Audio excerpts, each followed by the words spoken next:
In this video, I'm going to be replacing this whole Sram Guide RS assembly right here because there's a problem with the O-ring in this generation where it flips when it gets too hot or something and it just gunks up the whole lever.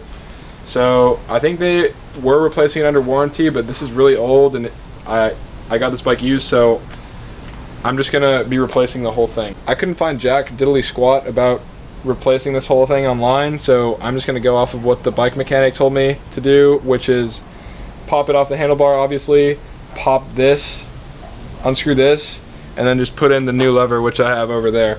So let's get into it. Alright, so right now what I'm going to do is I'm going to unscrew this, take it off, and I'm going to zip tie it up here just while we replace this lever. So just because if you put it lower, all the fluid's going to start leaking out. So here we go.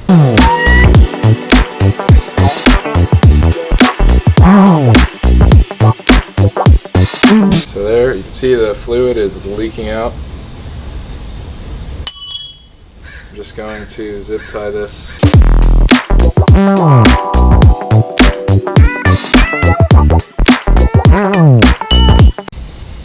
Alright, now I'm going to take this is a T25, put it in the screwdriver, and I'm going to unscrew this from the top here to release the lever.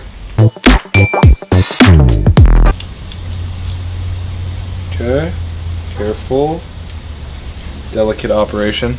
This little piece right here covers the end of the lever where it meets up with the brake cable. So what I'm going to do is, instead of taking all this off, I'm just going to force this over all this and then put it on like that instead of trying to move all this.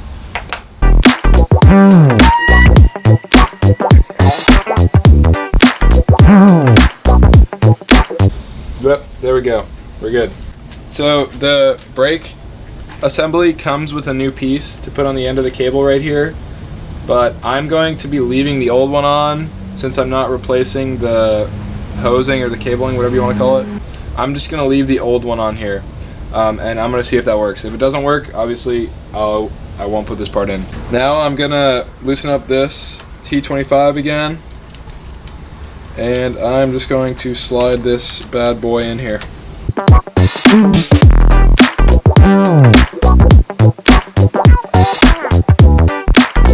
So now that we've done that, I'm going to cut this zip tie and then I'm going to tighten this back up onto the new lever. Then all that will be left to do is a brake bleed.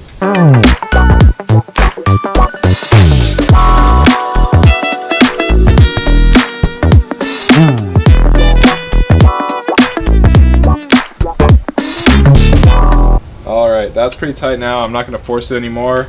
Then you're just going to slide this cover on so it doesn't get all gunky like my old one was. The final thing you want to do is slide this cover up on there, and then that's going to keep the threads and the bolts safe from, rust and dirt and all that crap. That's going to conclude the video. Now that we've got the new lever on and connected to the brake cable, what you're going to need to do now is a brake bleed. I'm not going to cover that because SRAM has a really good video on how to do it, and you could learn better than from me. So once you do that, you'll be all good to go. Thanks for watching. Subscribe to the channel if this helped you, and I'll see you in a later video.